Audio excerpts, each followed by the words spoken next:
Férias escolares de 2002. Um dia, eu ainda vou ser ator e trabalhar na televisão.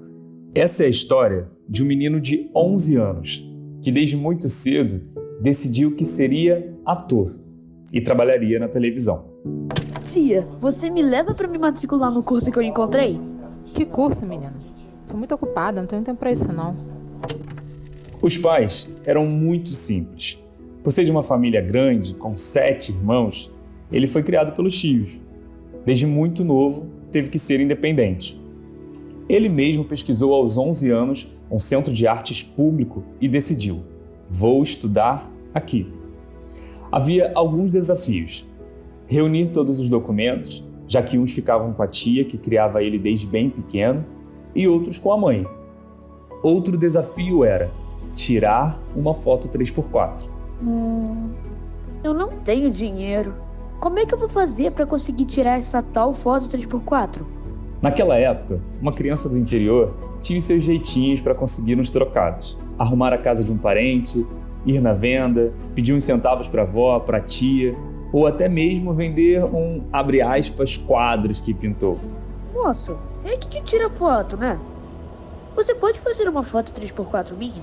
Vamos lá, meu filho. Que fundo você quer? Quero esse aqui, o verde. Olha aqui pra frente, agora ajeita o pescoço. Outro desafio poderia parecer até muito simples, mas não era. A mãe precisava levá-lo ao centro da cidade para ele se matricular. Mãe, eu já tenho tudo. É só você me levar lá. Você é minha responsável. Precisa ser você. Por favor, eu quero muito ser ator. É o meu sonho. Me leva. Filho, você quer que eu vá até lá a pé? É muito tempo andando nesse solo. Depois de muito insistir e conseguir mais uns trocados para pagar o ônibus, o menino finalmente consegue levar a mãe para matriculá-lo na Oficina Escola de Artes de Nova Friburgo. Eu estou chegando neste momento ao Centro de Artes Calouste Gulbenkian. Fica numa localização muito emblemática, ao lado do terreirão do samba e do sambódromo do Rio de Janeiro. A gente vai conhecer uma pessoa que, assim como aquele menino lá em 2002, também tem no teatro a sua grande paixão.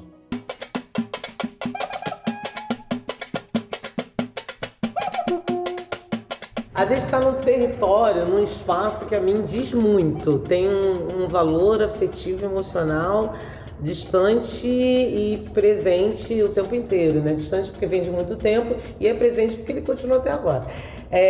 Eu na escola nunca pensei em fazer teatro, na época da escola não tinha nem essa possibilidade. Essa é a atriz, professora e diretora Vilma Mello, artista com quase 40 anos de carreira.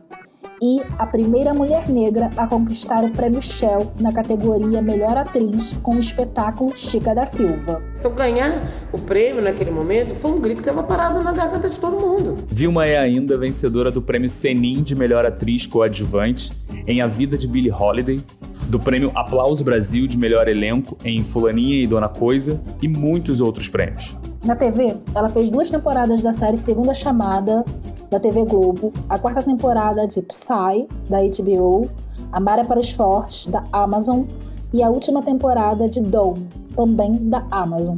Atualmente, é protagonista da série da TV Globo Encantados e integra o elenco da novela Dona de Mim. No episódio de hoje, a gente te conta as origens da atriz, os caminhos que a levaram ao teatro e ao ativismo, até a chegada, depois dos 50 anos, da sua primeira protagonista na maior emissora do país. Eu sou Elismar Braga. Eu sou Flávia Vieira. Se não me falha a memória, Os Caminhos de Vilma Mello.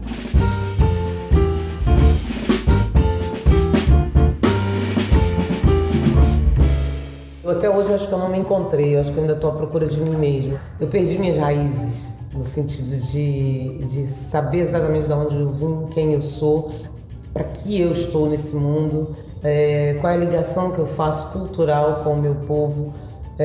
Eu perdi isso. Eu sempre tive síndrome da preta única, eu fui criada dentro de uma escola de brancos, uma escola particular muito cara, que era no Valqueire. Não, na minha casa não se falava muito de negritude, o máximo que se falava era Olha lá, não tem um preto nessa propaganda de pasta de dente. Não tem um preto na novela. E a minha mãe falava assim, não tem um preto ali. O preto tá sempre passando roupa, lavando roupa. Quando a gente vê a preta, ela tá sempre com o pano na cabeça, lavando, passando, cozinhando. Então isso foram as coisas que eu fui criada ouvindo o tempo inteiro. Minha mãe repetindo essas coisas. Eu conheci a Vilma pessoalmente esse ano em um projeto de diversidade que eu faço parte na TV Globo. Eu entrevistei ela e o produtor de elenco, Hudson Martins, para falar de representatividade na tela. Na época, algo me chamou muito a atenção. O fato da territorialidade vir muito na conversa. Os espaços que ela ocupou e ocupa ao longo da vida. E fez muito sentido para mim ouvi-la dizer no Papo de Agora que ainda está em busca de si mesma porque perdeu as raízes de onde veio. Eu acho que isso é algo muito comum às pessoas negras. É difícil dizer quem a gente é quando a gente não sabe de onde veio. Nesse episódio, a gente vai percorrer esses lugares por onde a Vilma passou ao longo da vida para tentar entender quem é a Vilma. E esse passeio acontece direto do Teatro Calouste, no Rio de Janeiro. Teatro onde Vilma trabalha até hoje como professora.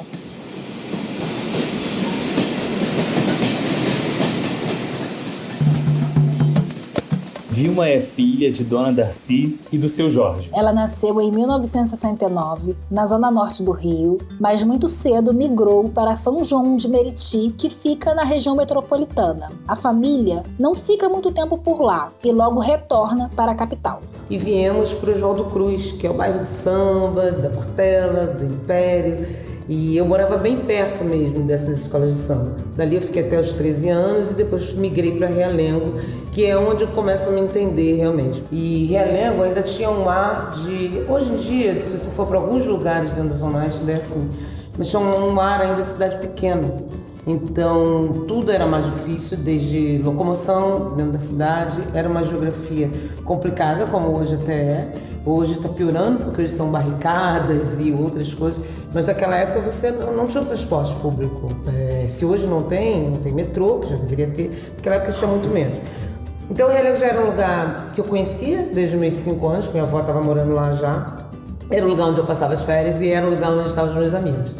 E eu morava em Realengo, estudava no Valqueire. E mais tarde, aos 17 anos, eu entro na universidade, na URCA. E aí começo a fazer esse trajeto Realengo-URCA, e assim fico durante muitos e muitos anos. Realengo é um bairro da zona oeste do Rio de Janeiro, distante cerca de 30 quilômetros do centro da cidade. Nessa época que a Vilma começou a estudar na URCA, foi porque ela tinha passado para o curso de Artes Cênicas na Universidade Federal do Rio de Janeiro, que fica nesse trecho da Zona Sul meio que isolado. Quem já foi ali sabe que não é muito fácil chegar. A universidade ficava a cerca de 40 quilômetros da sua casa. Um trajeto que hoje, pegando trem, metrô e ônibus, demora mais ou menos 2 horas e meia, se tudo funcionar bem, claro. Imagina isso na década de 80, sem metrô. Eu perguntei pro meu amigo, Rafa, também é ouvinte aqui do podcast, e ele mora em Realengo. Ele confirmou, é mesmo essa a duração. E como o território te impõe coisas e te faz criar laços. Eu ficava na Praça Tiradentes com uma mochila maior do que eu, um fichário, fantasiada de estudante, né? E o fichário também não cabia dentro da mochila. E aí, à noite, o ônibus acabava, às vezes eu não tinha como voltar, isso antes de eu dividir apartamento com meus colegas. E aí elas ficavam, todas as moças que trabalhavam na Praça Tiradentes, naquele horário, elas ficavam todas ao meu redor cuidando de mim, perguntando se eu já comi. E eu representava exatamente o sonho que elas não puderam ter, né? O sonho que elas não puderam sonhar, que não lhes foi permitido. Então, e naquela época eu já sabia o significado disso, não era nenhuma coisa que, hoje em dia, não, eu já entendia. E elas cuidavam muito de mim, e aí quando uma saía, arrumava o programa dela, deixava a outra de plantão, porque meu ônibus só começava a correr de novo às 5 horas da manhã. Então tinha uma coisa de cuidar da menina que estava ali, que hoje em dia a gente não vê muito mais isso na cidade. Vilma realmente esteve por vários cantos da cidade durante a jornada em busca de seu espaço. Seja entre as regiões mais distantes, dentro do próprio Rio de Janeiro, seja em cidades do estado. E também no meio desse caminho, por conta de teatro de grupo, eu tenho um momento da minha vida que eu migro para Petrópolis, porque naquele afã tinha aquela coisa de trabalhar pelo teatro, fazer tudo pelo teatro, e a vida é o teatro. A gente acreditava muito que era possível a gente viver, e é possível, mas a gente viver só disso e isolado, para a gente poder trabalhar com as comunidades. Quando eu falo comunidade, não falo comunidade como a gente lê hoje em dia, mas comunidade das pessoas que moravam em determinados lugares. E a gente migra para a Serra, que era um lugar mais tranquilo, e onde a gente conseguiu apoio, tanto da prefeitura quanto de algumas instituições, inclusive o SESC, que a gente morava dentro do SESC Nogueira, que tem umas casinhas, enfim, a gente conseguiu uma infra lá e trabalhava dentro do Museu Imperial. Além desses lugares, ela também vive um período na Itália. Nesse meio do caminho também eu vou para a Itália e aí trabalho com eles e retorno, tudo isso com o grupo Teatro Ecoveiro. E aí nesse meio do caminho também entra Galpão, no meio disso grupo Galpão, em Boaça, a gente conhece todo mundo, a gente viaja, a gente volta. E eles tinham o Ministério do Espetáculo, que tinha uma verba que os patrocinava. Nós nunca tivemos isso. A gente trabalhava pelo pão de cada dia, como até hoje a gente continua trabalhando pelo pão de cada dia, porque a gente vive numa sociedade, num país que não tem, que não dá o apoio devido à cultura. Tem uma parte da entrevista que provoca muita curiosidade, mas ao mesmo tempo é muito reveladora. A Vilma nos contou que até hoje não sabe andar pela zona sul do Rio de Janeiro. Meu trajeto era casa e faculdade. Então toda vez que, até hoje eu não sei andar no Leblon, até hoje eu tenho medo de entrar em alguns lugares, dentro de Ipanema, Leblon. Quando eu estou andando de ônibus, às vezes eu tenho vergonha de perguntar. É uma coisa muito louca. Mas eu fico vendo que essa geração que está agora, eu fico vendo a geração dos meus filhos, a geração dos meninos que eu trabalho, estou fazendo uma novela lá, eu estou trabalhando com um grupo de jovens enorme, a geração de muitos dos alunos que a gente dá aula aqui no Caluz, já vem com uma força completamente diferente da nossa, porque foi plantado isso lá atrás. Com certeza eu venho diferente dos posicionamentos da minha avó, que dizia: quando um branco entrar no ônibus, você levanta, você tem que dar lugar. Minha avó nasceu em 1910, então ela era de uma época onde os pretos tinham que sentar atrás, se tivesse lugar, e se não tivesse no bonde, eles tinham que levantar para os brancos sentarem. Então ela tinha medo que alguma coisa pudesse acontecer comigo. É o rasa parte, né? Realmente é muito importante a gente entender o contexto da época e compreender que os avanços que a gente tem hoje é fruto de lutas dos nossos, que vieram antes. E isso é o gancho perfeito para falar da família da Vilma. Já que a gente está falando de território e dessa busca em torno de si mesma, a gente quis entender o que ela tem de informação sobre as origens dos seus familiares. Eu não vou muito longe na minha história, né? Assim como a maioria de nós negros, porque toda a nossa história foi dizimada, foi acabada, foi deteriorada, foi cortada, foi expurgada, foi assassinada. Então eu não consigo ir muito longe. Mas até onde eu vou, minha bisavó, a mãe da minha avó, vem de Campos. E isso a gente tem documentação. Ela era uma goitacás, literalmente, ela era uma indígena. E casa com o meu bisavô, que era um homem negro do Ceará, e negro retinto do Ceará, e ele, um preto retinto. Em determinado momento eles voltam para o Ceará e ela diz: eu não vou ficar aqui por conta da seca. Só que quando ela volta, meu avô já estava muito doente, então ela ficou viúva com 3 filhos pequenos, e uma menina ainda muito pequenininha que é minha avó. Logo ela morre depois. Aí eu não lembro qual foi a doença, mas foi um surto dessas doenças que aconteceu no Rio de Janeiro. Minha avó vai para o colégio interno aqui no Rio mesmo. A minha avó nasce aqui também. A avó da Vilma é uma mulher afro-indígena criada por uma família aqui do Rio. E essa experiência deixou muitas marcas. Minha avó casa com um cara baiano que estava no Rio de Janeiro, que era branco, porque minha avó dizia que não casava com preto, porque ela não ia empretecer mais a família, porque ela não queria que os filhos sofressem aquilo que ela sofria.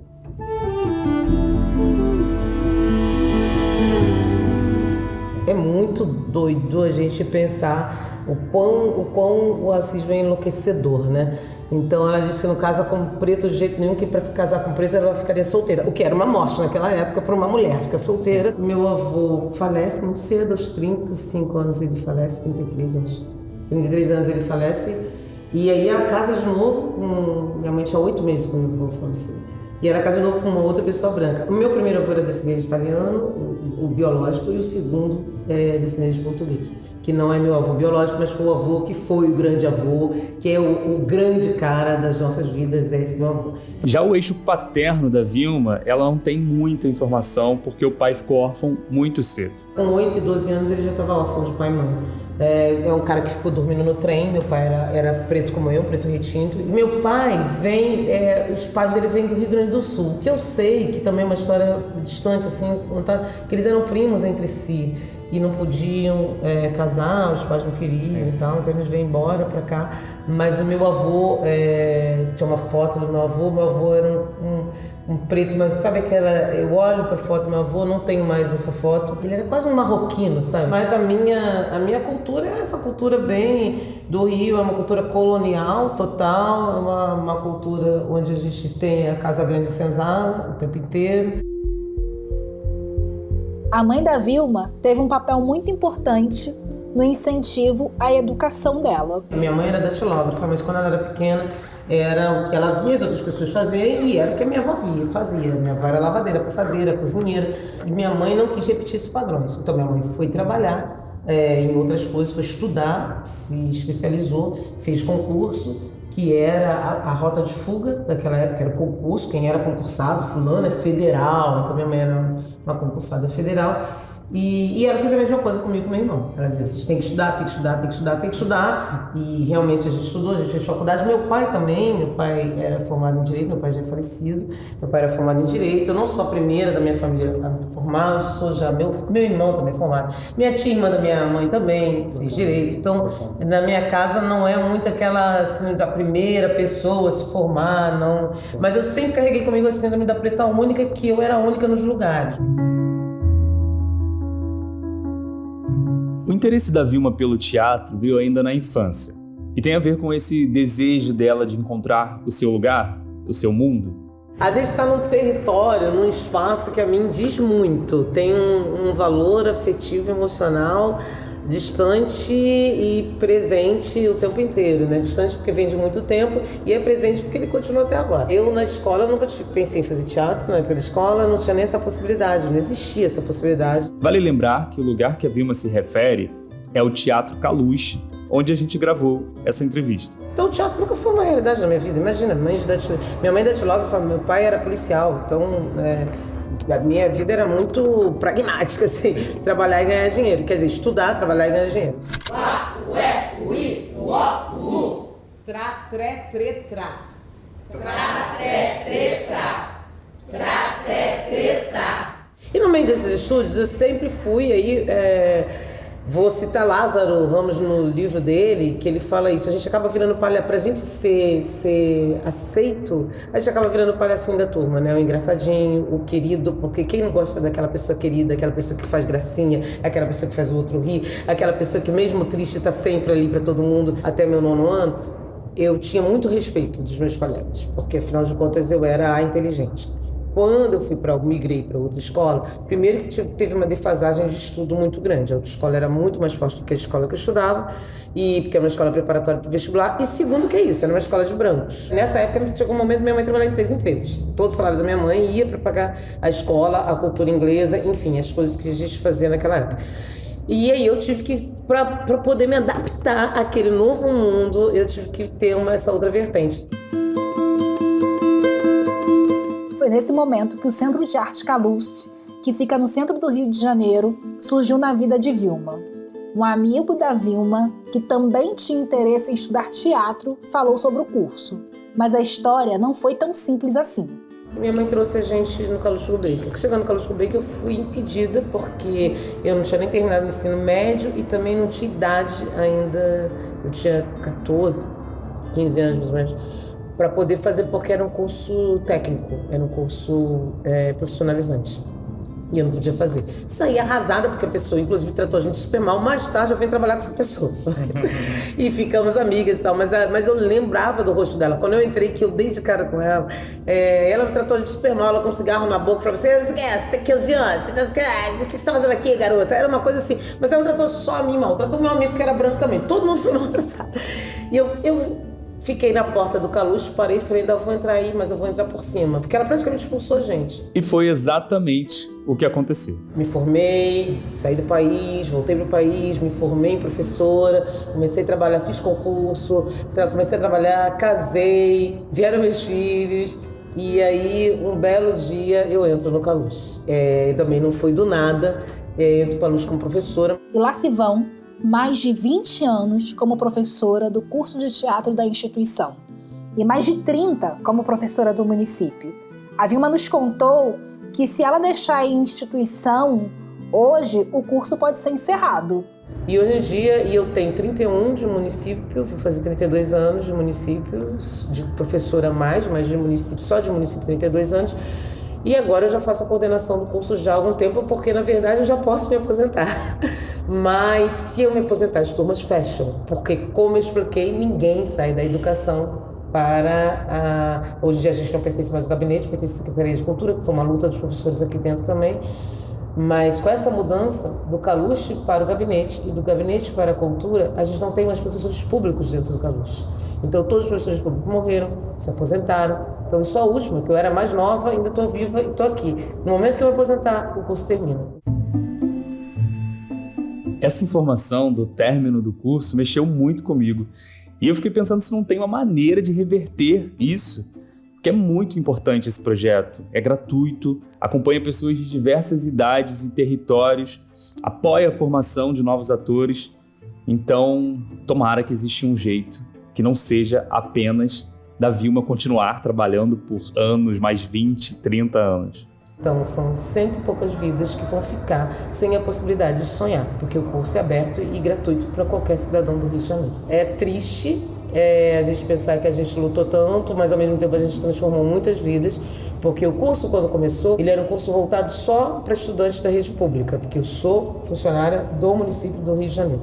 Mas na luta, reuniões, naquela época, e eu fui conversar com o prefeito numa dessas reuniões, juntamente com uma outra pessoa que trabalhava aqui, e expliquei a necessidade da gente ampliar o curso para aquelas pessoas que não faziam parte do quadro. Por quê?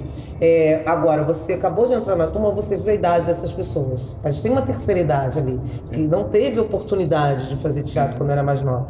Eu mesma, minha mãe, como eu falei, teve um momento que ela trabalhava em 3 empregos. E não tô brincando, ela trabalhava no Ministério do Trabalho, ela trabalhava numa imobiliária e ela ainda fazia unha, que ela nem tinha habilidade para isso. A mãe da Vilma batalhou demais para que os filhos conseguissem estudar. Se eu tô hoje aqui podendo falar isso para você, graças que a minha mãe lá atrás, como a maioria das nossas mães, se sacrificaram para que a gente pudesse ter um futuro melhor. Minha mãe não podia pagar um curso de teatro para mim. E eu consegui, graças a Deus, convencer aquelas pessoas que estavam ali que isso era um agente limitador, que nem todas as pessoas que estudam em escola particular sem bolsa, elas têm as mesmas condições de outras pessoas. E aí a gente conseguiu ampliar o curso. O curso hoje recebe pessoas a partir de 13 anos gratuitamente. Pessoas de escolas públicas, privadas, de todo o estado. E ao longo dos anos formou diversos profissionais. Um dos colunistas da antiga coluna, Patrícia Kogut, ele foi aluno aqui, então, mas ele queria fazer teatro, mas fez jornalismo e segue na carreira, mas o teatro foi um complemento também para ele.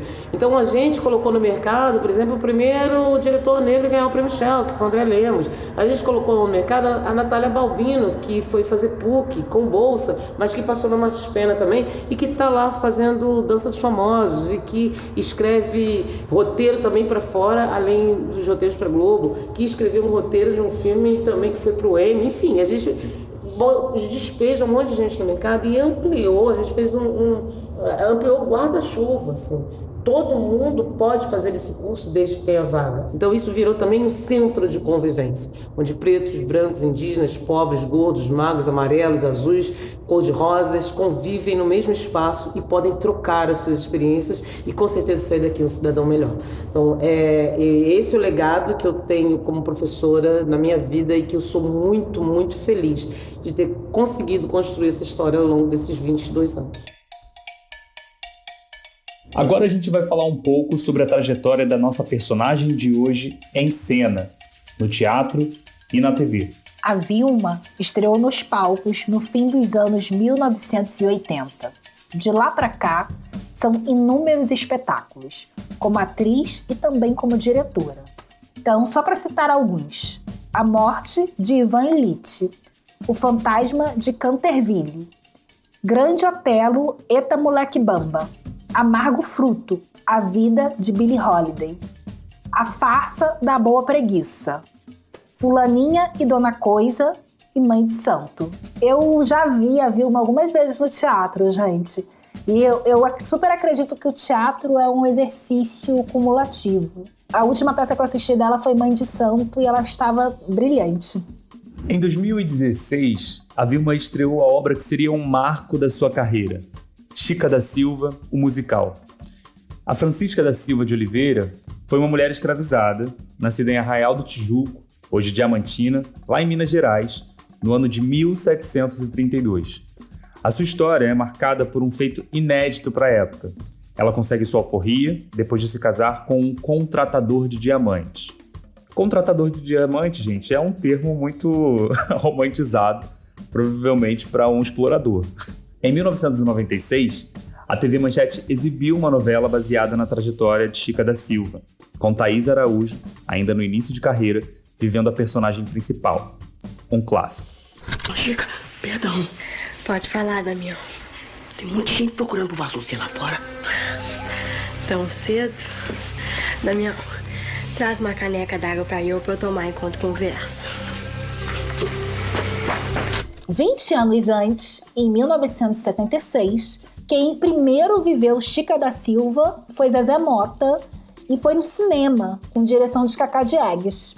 Eu vi esse espetáculo no Centro Cultural dos Correios, o Chica da Silva. Eu lembro que na época, o que me chamou a atenção é que a memória da Chica da Silva, da Thaís Araújo, estava muito viva, né? Assim, pra quem assistiu naquela época, realmente foi uma novela que foi um marco. E me deu uma outra perspectiva dessa personagem. A Chica da Silva, da Vilma, me deu uma outra perspectiva sobre a personagem Chica da Silva.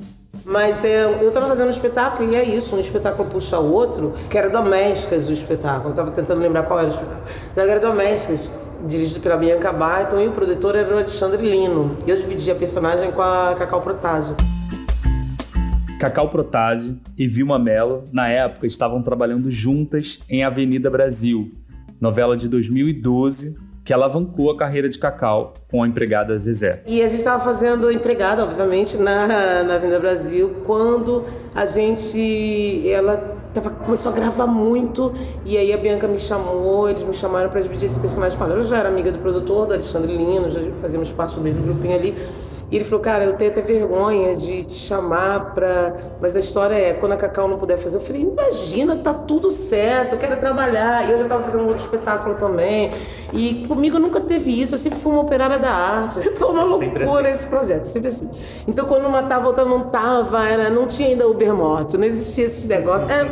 E aí eu tava fazendo um outro espetáculo, eu vinha correndo pra fazer o Domésticas. Enfim, por conta desses sacrifícios, e vinha correndo mesmo, porque teve uma vez que eu atravessei a rua, o contra-regra estava me ajudando, me esperando no meio da Cinelândia, e eu fui tirando, eu já estava de short, de camiseta, eu fui tirando o vestido da outra peça e colocando vestidos domésticos por cima. Fiz com a mesma maquiagem, só prendi o cabelo, que o cabelo fazia diferente. E já entrei no palco, já era terceiro sinal. Se tem uma coisa que fica nítido quando a gente ouve a Vilma falar, é sua sede pelo trabalho, pelo seu ofício. Ela é aquela pessoa que vai acumulando projetos, personagens, e por conta dessa história com o espetáculo Domésticas, o produtor Alexandre Lino convidou ela para um outro espetáculo. Um dia eu trocando de roupa no camarim, ele falou assim, me olhou e falou, mas já pensou em fazer Chica da Silva? Que todo mundo vê a Chica da Silva como esse furacão, né? Essa mulher sensual, com esse corpão e tal. E eu, na época, tinha realmente um corpão. Eu tinha meus, sei lá quantos anos, não lembro quanto. Mas eu tinha realmente um corpão, assim. E você já pensou em fazer? Eu falei, não, nunca pensei. Morre a história. Ele falou, pois pense. Em 2017, Chica da Silva, o musical, estreou recontando a história dessa mulher e exaltando a mulher negra brasileira. Com esse personagem, a Vilma entrou de vez para a história do teatro. Nunca nenhuma pessoa preta retinta tinha sido premiada nessa categoria, seja de ator, de atriz, diretor, enfim. E aí eu pensar que em 29 edições do Prêmio Chão, na época eram 29 edições, você pensar que nenhuma pessoa preta tinha sido oportunizada naquele lugar, não é porque não tinha, é porque não enxergava, né? E pessoas pretas sempre existiram em todos os lugares, e sempre fizeram. Éramos a minoria.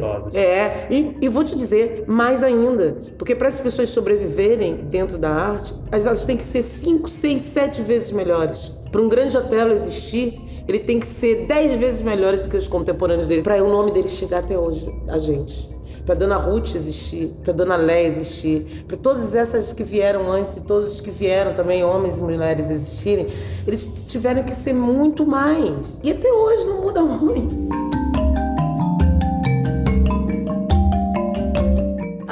Não adianta a gente fazer uma coisa boa, a gente tem que provar o tempo inteiro, a gente tem que provar para o público, a gente tem que provar.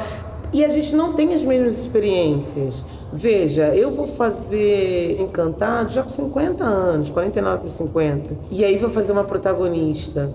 Mas quantas vezes uma mulher branca já teve uma experiência robusta dentro da televisão, dentro do audiovisual, até chegar numa protagonista. Quando ela chega como uma protagonista, ela já chega com uma bagagem, com uma experiência. Vilma reflete sobre algo que nós, pessoas negras do audiovisual, refletimos muito nesse momento em que começamos a ter um pouco mais de espaço, o medo de errar. A gente tem que estudar mais o tempo inteiro, a gente tem que se dedicar mais o tempo inteiro, a gente tem que estar o tempo inteiro, a gente tem que ser mais, porque eu tinha muitas possibilidades de errar. Eu nunca tinha feito nenhuma protagonista no teatro, muitas, mas dentro do audiovisual, nunca tinha feito nenhuma protagonista desse tamanho, sabe? Tinha feito em curtas e tal, mas em uma série que passa na maior emissora do país e tal. Então é muito medo também que a gente carrega. E esse medo eu também tive no Chica da Silva. Afinal de contas, ela tinha sido imortalizada não só nos livros, na nossa memória, mas por Dona Zezé Mota, que significa muito para todas nós que estamos aqui hoje, e a grande, imensa Thaís Araújo. Quem era eu, Vilma Mello, para fazer a Chica da Silva? Claro, eu sabia que no teatro eu já era Vilma Mello, já tinha batido na trave algumas vezes com as histórias de prêmio, todo mundo saía às vezes já dizia assim, nossa, seu trabalho é para prêmio, hein? Mas eu nunca sonhei estar naquele lugar, porque eu sabia que aquele lugar não era pra mim. Eu só via pessoas brancas. Você não sonha com uma coisa, quer dizer, eu, né? Você não. Eu amplio demais. Eu sou muito pragmática, fui criada assim, falei isso lá no início, né? Com a avó e tal, aquelas coisas. Pão, queijo. Eu não posso sonhar com uma coisa que eu não conheço, com desconhecido. Pra mim, aquilo era desconhecido. Para Vilma, ganhar o prêmio Shell naquele momento foi um grito que estava parado na garganta de muita gente. E eu acho que foi mesmo, especialmente para alguém como ela, com uma trajetória de trabalho no sentido mais amplo da palavra trabalho. Então foi uma comoção, uma comoção coletiva. Quando eu passei naquele tapete vermelho, literalmente, dava até de chorar, porque eu lembro da cena.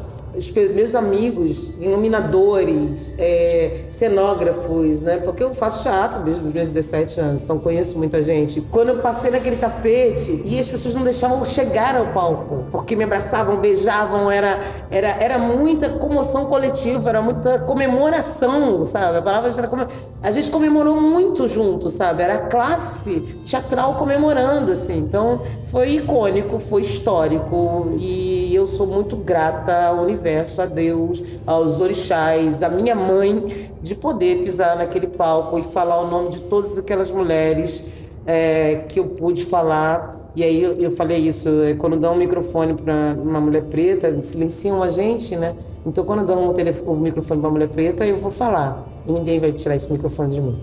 E eu não sei o que as pessoas esperavam, o que eu ia falar, mas eu, na verdade, dividi o prêmio com todas as nossas.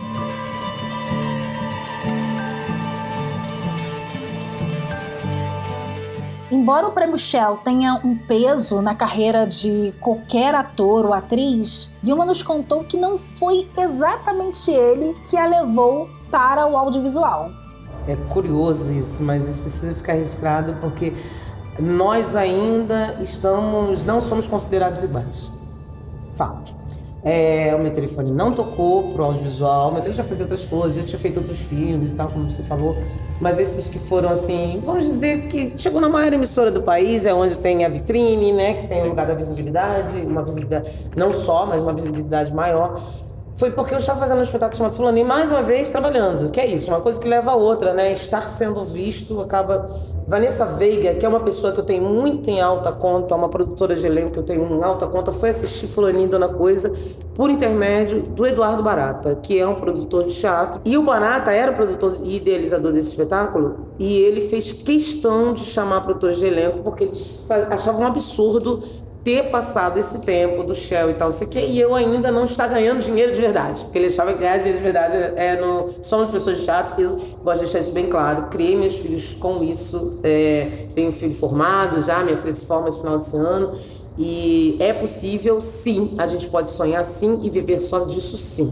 Meu marido também era da área, iluminador, e nós criamos nossos filhos numa das melhores escolas do Rio de Janeiro, então não é isso que vai nos brecar. E eu fazia o espetáculo junto com a Natália Dill e a Vanessa Veiga, vale lembrar que a Natália Dill estava nesse espetáculo e por isso produtores de elenco vão. E a Vanessa Veiga me chamou para fazer um teste para ser uma chamada. E aí entrei em uma chamada e aí começou uma trajetória no audiovisual.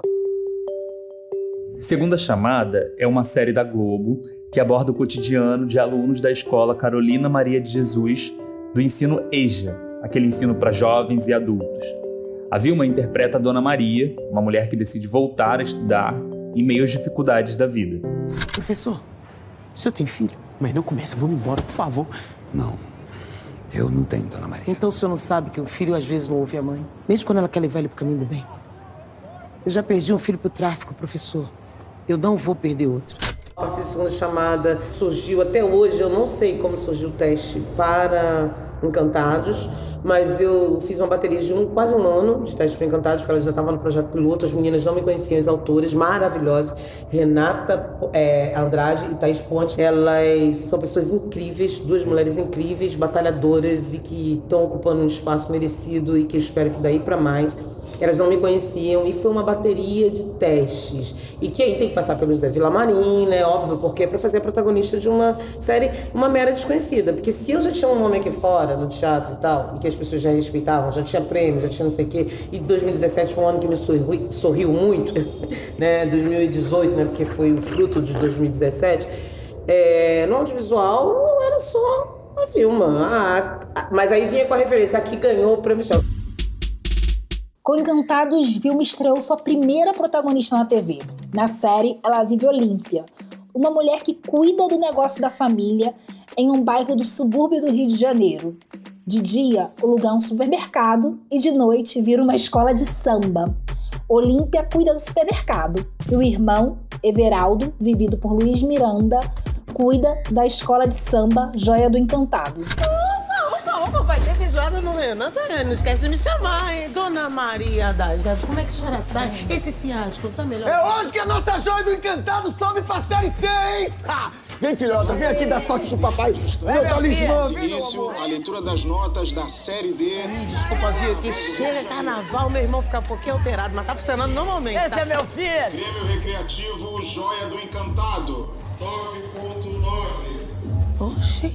Quesito Harmonia. Gente, quem não viu Encantados ainda, por favor, é engraçado demais e eu acho que para as pessoas negras traz ali uma identificação de vivência muito próxima, porque todo mundo sabe que aquela escola de samba não vai deixar de ser o que ela não vai arrebentar, aquele supermercado também não vai deixar de ser o que vai continuar dando confusão, mas a forma como as pessoas vivem ali, a forma como elas se ajudam e compartilham as coisas é muito reflexo de só quem viveu no subúrbio sabe o que é. É muito engraçado também.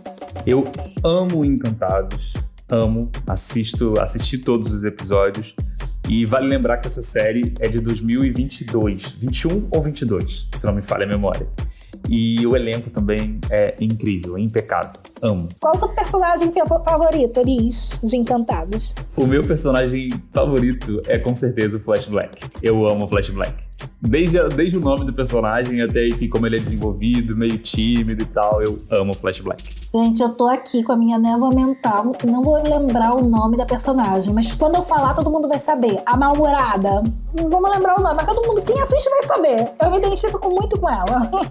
E fico olhando como eu tenho tanto medo ainda, porque apesar de estar fazendo Dona de Mim, apesar de estar no ar agora, e no início do ano eu estava no ar com 2 coisas, estava no ar com 3 coisas, na verdade, porque teve o filme de comemoração da Globo, dos 60 anos da Globo, que foi Fábrica dos Sonhos, Encantados, estava ao ar, e Dona de Mim, estava tudo ao mesmo tempo, acontecendo tudo, ligava a televisão, era a overdose da Vilma, mas tudo gravado em tempos diferentes, né? Mas é curioso, porque eu agora saio da novela e não sei o que eu vou fazer. Eu sei o que eu vou fazer de teatro. Nesse momento de agonia, eu clamo pela sua misericórdia. Acampa os teus anjos ao redor do meu filho.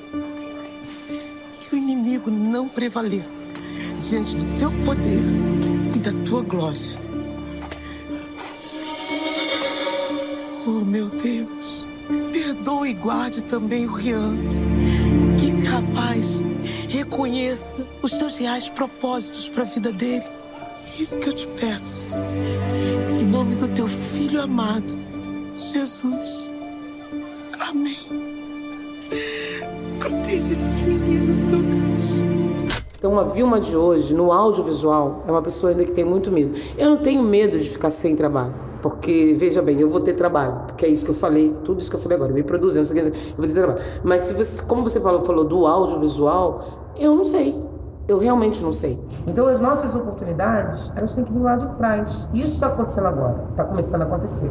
Mas nós não estamos usufruindo tanto disso quanto essas pessoas vão usufruir. Porque é assim mesmo, é geracional. Então, você vê agora pessoas ocupando espaços, jovens pretos, ocupando esses espaços de igual para igual. Mas você não vê Cida Moreno, você não vê, sei lá, Tatiana, você não vê Tatiana Henrique, você não vê essas pessoas ocupando os mesmos lugares também com esses lugares de destaque. Porque elas já estão numa outra geração. Sim. E a história, ela não vai ser corrigida com essas pessoas. A gente sempre vai estar atrasado em relação à história. Então a gente sempre vai ter medo. Descansa a voz. Felicidade, que tranquilidade na vida. Tô com um banco cheio de dinheiro.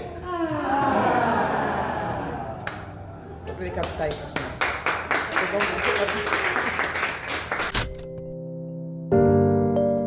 Gente, foi um prazer enorme ir até o Caluche, acompanhar um pouco da aula que a Vilma dá por lá como professora, acompanhar um pouco sobre o dia a dia dela, conhecer a Vilma, conhecer essa atriz magnífica. Eu fiquei muito feliz de ter conseguido organizar a agenda pra gente conversar. Eu conheci a Vilma num espetáculo Noite do Sorriso Negro em 2022, eu acho. E foi incrível ver a potência dessa mulher. Eu espero que essa dificuldade que ela conta pra gente, que essa dificuldade não perdure. Todo esse trabalho, né, seja valorizado, esse trabalho de anos, de décadas, seja valorizado, porque ela merece muito. Vilma, foi um prazer receber você aqui no Se Não Me Falha a Memória. Eu espero que você volte. Fica o meu beijo, meu carinho pra você. Obrigado. Eu quero agradecer a Vilma. Acho um luxo a gente poder recebê-la aqui. Uma oportunidade da gente conhecer a atriz para além dos personagens. Me deixa muito feliz saber que ela é uma pessoa que está aí lutando pela arte, acredita que não existe, que o melhor caminho para a gente fazer mudar o mundo, a gente precisa transformar a sociedade, precisa transformar as políticas públicas, é se lançando nelas, é todo dia trabalhando com afinco e brigando por aquilo que a gente acredita e colocando em prática as coisas que a gente fala. Minha admiração por ela nesse episódio, em ouvir ela a forma como ela falou com a gente, com muita sinceridade, com muita franqueza, tocando em questões muito duras, muito difíceis, mas extremamente necessárias. Eu acredito que fez desse episódio um episódio muito rico na história, né, dos episódios do Se Não Me Falha a Memória. Muito obrigada, Vilma Mello. E que luxo, né, gente, ter Vilma Mello aqui com a gente. É isso. Antes de fechar esse episódio, eu queria dizer uma coisa. Aquela história lá do início, quando a gente começou o episódio de hoje, do menino que convence a mãe a matriculá-lo num curso de teatro, sabe aquela história? Aquela história é minha. E quando eu conversei com a Vilma, me veio essa lembrança muito forte à cabeça, né? O meu desejo de estudar teatro e trabalhar na TV. Essa história tem mais de 20 anos. A minha carreira não foi como eu pensei, não foi como eu desejei. O teatro não veio e eu não sou infeliz por isso. Não sou mesmo. Pelo contrário, eu consegui unir paixões com o meu trabalho, né? Então o jornalismo, ele para mim, essa mistura de tudo que eu fiz ao longo da vida e da arte também. Teatro, música, dança. Mas eu fico pensando, claro, como que seria se a gente pudesse ser aquilo que a gente sonha. Se a gente tivesse oportunidade, como a Vilma comentou. E eu iria também além, né? Não é só oportunidade, é se a gente tivesse estrutura. Essa é uma carreira muito cara, estudar é caro de forma geral, e se manter num curso de teatro é muito caro. E nem todo mundo tem uma família que pode apoiar nesse sentido. A minha não pôde.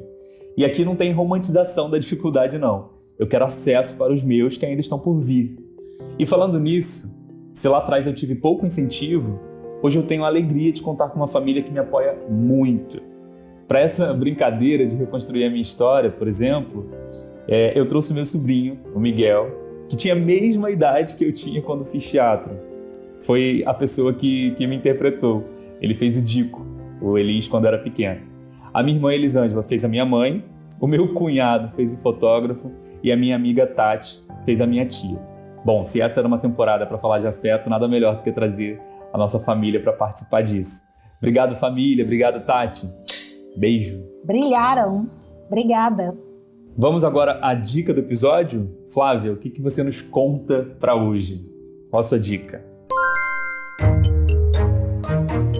Vamos de dica do episódio. A minha dica do episódio é um trabalho de uma amiga nossa aqui do podcast, a Simone Mota. A Simone, ela faz uma série de entrevistas no SESC que disponibiliza no canal do YouTube dela, é o Se Convida. E ela tem recebido tanta gente legal lá. Ela recebeu a Dayana Souza, ela recebeu a Magna Domingues, ela falou com o Volpe, que é um amigo querido, que eu quero muito trazer aqui no Se Não Me Falha a Memória e ainda não consegui. Então, eu acho que tem ali um recorte de entrevistas de pessoas de diferentes áreas, de gente da culinária, gente do audiovisual, da literatura, e com um papo super bom com a Simone, que eu acho que vale a pena para os nossos ouvintes. Eu acho que quem gosta do Se Não Me Falha a Memória vai curtir o Se Convida da Simone Mota e depois volta aqui para contar pra gente. E a sua dica, Elis? A minha dica, na verdade, antes de dar a minha dica, quero dizer que eu tô assistindo Ângela Diniz, Condenada e Assassinada, da HBO, com a Marjorie Chiano. E essa é uma série que eu acho super importante. Se as pessoas tiverem a oportunidade de assistir, assistam, porque é uma história pra gente não esquecer, né? O nosso podcast é sobre isso, sobre não esquecer, sobre não apagar. Então, assistam Ângela Diniz na HBO. Mas a minha dica de hoje é o álbum Um Mar Pra Cada Um, da Lued Luna. Gente, esse álbum foi lançado em maio, meados desse ano, maio, junho. Mas eu tô ouvindo esse álbum agora e eu tô apaixonado por esse álbum, apaixonado pela artista que é a Lued Luna, né? Do quão ascendente é a obra dela. É um trabalho lindo, com músicas perfeitas, tem músicas instrumentais, tem artistas de vários lugares do mundo, artistas africanos, brasileiros, do jazz. É um trabalho que me emociona muito. A primeira música, Gênesis, é lindíssima. Então eu tenho ouvido muito esse álbum, Um Mar Pra Cada Um, e quero sugerir também para os ouvintes do Se Não Me Falha a Memória. Sugestão feita, sugestão anotada. É isso, chegamos ao fim desse episódio. Você já sabe, para acompanhar a gente, tem lá o Instagram, @Se Não Me Falha a Memória. Você pode contar pra gente um pouco do que você tá achando dessa temporada. A gente adora receber mensagens. Se quiser, também pode me adicionar no meu pessoal. Eu sou @ElismarBraga em todas as redes. Eu sou Vieira_Flávia. Quero te encontrar também nas redes sociais.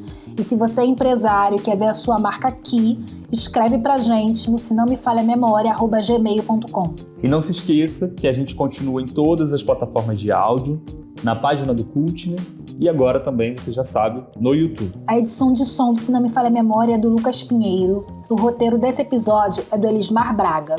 A identidade visual é do Jorge Chiene. Produção é do Jersey Simon. Produção executiva da Cristiane Oliveira. Realização: Devaneios Roteiros Audiovisuais. Idealização, produção e apresentação minha, Flávia Vieira, e do meu parceiro, Elismar Braga. Esse episódio usou áudios de TV Globo e do SBT. O próximo episódio é daqui 2 semanas, sempre às segundas. Ouve só um pouco do que vem por aí no próximo episódio. Chegamos à Pedra do Sal. Estamos aqui na parte de baixo dela, né? Quando a gente subir, eu vou pedir para todo mundo ter muita atenção, porque um dos apelidos desse lugar é Quebra-Bunda, porque é uma pedra sabão, então ela é escorregadia. Então, essa pedra aqui, ela é um marco, né, desse mundo colonial escravocrata que vai, né, no decorrer da história, se transformar. Nós sabemos, né, que a abolição da escravidão ela também pode ser chamada de abandono, né, porque as pessoas escravizadas foram abandonadas pelo governo, pelo Estado, e aí não teve nenhuma política pública, e aí alguns lugares foram ocupados. Então essa área aqui, ela foi muito ocupada por pessoas negras, onde as elites não estavam tão presentes.